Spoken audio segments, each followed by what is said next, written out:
Hello everyone, welcome to the session. आप सभी का बहुत बहुत स्वागत करता हूं आज के इस सेशन में।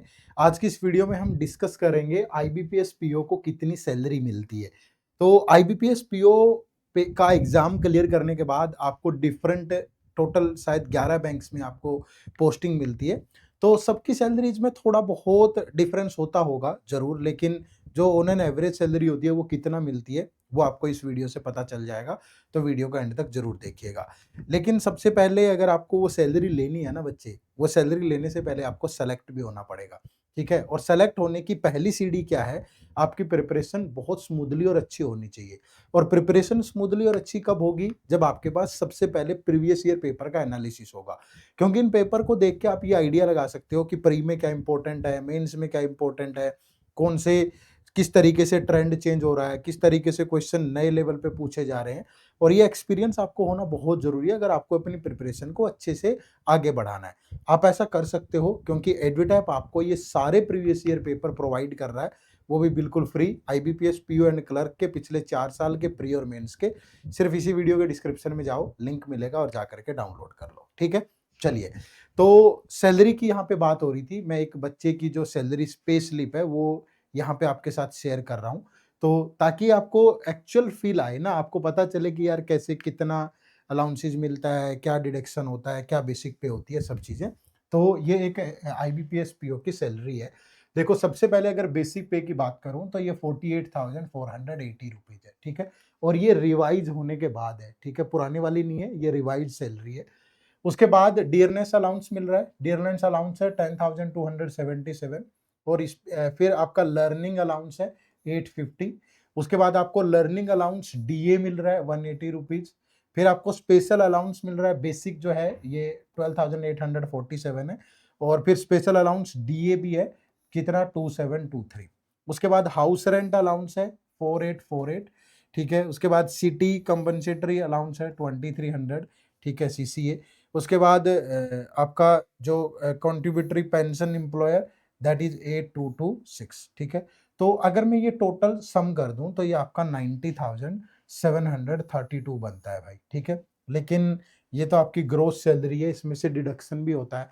तो जो डिडक्शन है वो कॉन्ट्रीब्यूटरी पेंशन एम्प्लॉय 5876, ठीक है, कॉन्ट्रीब्यूटरी पेंशन एम्प्लॉयर 8226, और उसके बाद कुछ प्रोफेशनल टैक्स 200 के आसपास।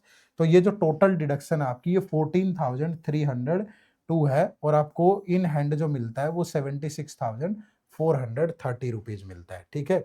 76,430 रुपीज आपको इन हैंड मिलता है, ठीक है। तो ये आपकी नेट सैलरी है। और यहाँ पे कुछ और टैक्स डिटेल और ये भी उनकी दी गई है। बट आपके लिए ये जो नंबर है ये मोटिवेशन के लिए काफ़ी है, ठीक है। तो 76,430।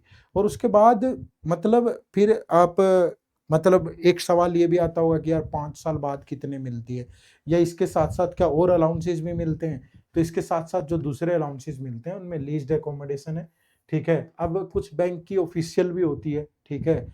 तो ऑफिशियल भी मिल जाती है, कुछ क्वार्टर वगैरह भी होते हैं। और उसके बाद फिर ट्रैवलिंग अलाउंस मिलता है आपको, पेट्रोल वगैरह जो भी आपका लगता है वो रीइंबर्स हो जाता है, ठीक है। मेडिकल एड भी आपको मिलता है, आई थिंक 8,000 के आसपास कुछ ऐसा। फिर न्यूज़पेपर का रीइंबर्समेंट हो जाता है, और coverage under new pension scheme. तो ये कुछ अदर अलाउंसेस हैं जो आपको मिलते हैं, ठीक है जी। तो ये हो गया आपका ये वाला पार्ट। और इसके बाद एक डाउट एक ये भी आता होगा कि 5 साल बाद कहाँ।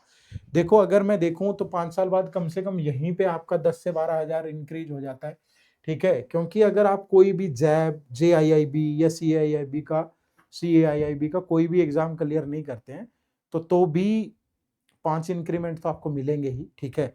और अगर जैब और कैब भी कर लेते हो तो टोटल 8 इंक्रीमेंट के पास आसपास मिल जाते हैं। तो अगर आप जैब कैब कर लेते हो और 5 साल के बाद आपकी सैलरी लगभग 1 लाख हो ही जाएगी, ठीक है। लगभग लगभग 1 लाख हो जाती है। तो मतलब अगर प्रमोशंस वगैरह लेते भी नहीं है कुछ लोग, अगर लें तो ये मुझे लगता है कि और हाई चली जाएगी। तो लेकिन इन हैंड 1 लाख के तो लगभग हो ही जाती है, ठीक है। चलो, तो ये आपका, लेकिन ये ध्यान रखिएगा इंक्रीमेंट्स प्लस जैब कैब ये सारी चीजें करने के बाद, ठीक है जी। तो ये आपका टोटल सैलरी और अलाउंसेज है भाई, ठीक है। ये थोड़ा मोटिवेशन के लिए काफी होता है। अभी 2025 में नोटिफिकेशन कब आएगी, तो नोटिफिकेशन आपकी आई थिंक जुलाई अगस्त में आएगी, लेकिन थोड़ा-सा कन्फ्यूज़न ये भी चल रहा है कि अभी आरआरबी आया नहीं है। आरआरबी में मर्जर का कुछ सीन चल रहा है, तो आईबीपीएस पीओ पहले आएगा।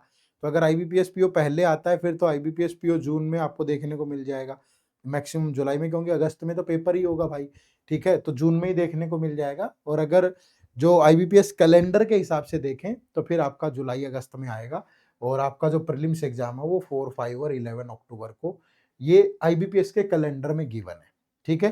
तो तैयारी भी करनी पड़ेगी। सैलरी सिर्फ मोटिवेट तो करता है, लेकिन वो सैलरी मिलेगी कब भाई? जब सेलेक्ट होकर के जाओगे, ठीक है जी? तो ये हो गया आपका ये। और इसके अलावा अगर आप तैयारी करना चाहते हैं तो एक तो हमारी फ्री यूट्यूब सीरीज है, ठीक है?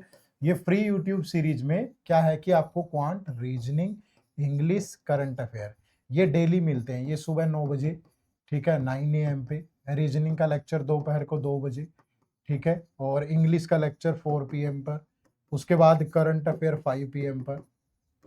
तो ये आपको मंडे टू फ्राइडे ये लेक्चर मिलते ही मिलते हैं, और इसमें हम सारे बैंकिंग एग्जाम को टारगेट कर रहे हैं, ठीक है? तो अभी आप जैसे प्लेलिस्ट के ऑप्शन पे जाओ, इसी चैनल पे आप एक प्लेलिस्ट ओपन करना, complete quant for all banking exam. अब तक जितने लेक्चर हो चुके हैं वो सारे मिल जाएंगे। रीजनिंग की प्लेलिस्ट में रीजनिंग, इंग्लिश में इंग्लिश, और करंट अफेयर में करंट अफेयर। ये तो हो गया फ्री। लेकिन फ्री के साथ साथ अगर आप हमारे इस बैंकिंग एग्जाम के महापैक से भी जुड़ते हो तो आपकी तैयारी, मतलब आपको भटकना ही नहीं पड़ेगा, एक ही जगह सब कुछ मिल जाएगा, ठीक है? कैसे?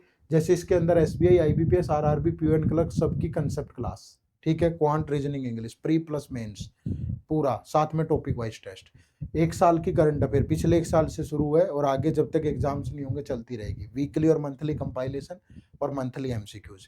डिस्क्रिप्टिव इंग्लिश, आईबीपीएस पीओ वाला भी, एसबीआई पीओ वाला भी।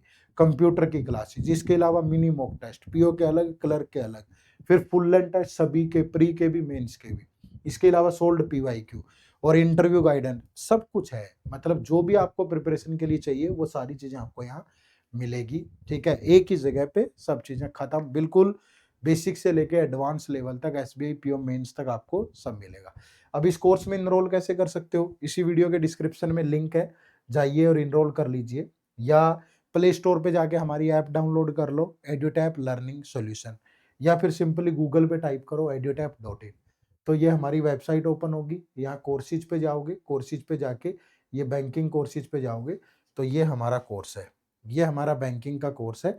ये डिस्काउंट थोड़ा और ऊपर नीचे होता रहता है, आप चेक कर लेना टाइम पे, ठीक है? ये मैक्सिमम 70 तक होता है, मैक्सिमम, उसके बाद तो नहीं होगा, पर वो खास मौके पे ही होता है, अदरवाइज 60 ही होता है, ठीक है? तो यहाँ नो मोर पे जाके आप इस कोर्स के बारे में डिटेल में पढ़ लें बहुत अच्छे से, ठीक है? और यहाँ कुछ डेमो लेक्चर भी दे रखे हैं, ये डेमो लेक्चर भी एक बार लगा लो, और कुछ ये एफएक्यूज हैं जो आपके दिमाग में हो सकते हैं, इन्हें भी पढ़ लेना, ठीक है? तो एक बार डेमो वेमो लगा के अच्छे से अगर आपको संतुष्टि आए ना कि यार ये कोर्स मेरे लिए ही बना है, मजा आ गया पढ़ के, तो इनरोल करना, अदरवाइज मत करना, ठीक है? कोई जबरदस्ती नहीं है, ठीक है? अच्छा है कोर्स तभी बता रहे हैं।